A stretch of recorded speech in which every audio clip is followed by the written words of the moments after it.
Mga ngalakal. Itong dalawang to mga ngalakal.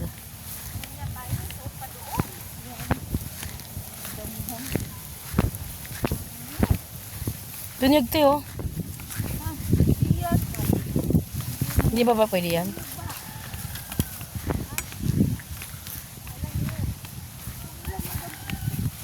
Namulot ka lang dyan ng nyug. Oh.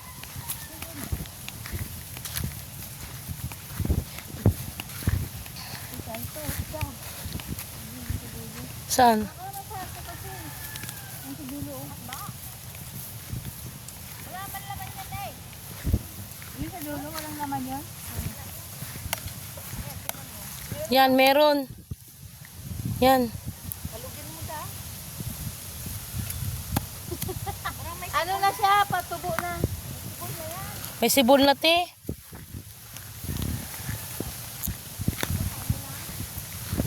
Nakakuha nga. Ang gata lang. Gata.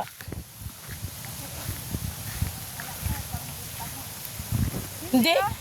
Wala, hindi usos doon yung ano. Uso doon yung binibili na sa palengke. Wala namang pangkayod doon sa amin.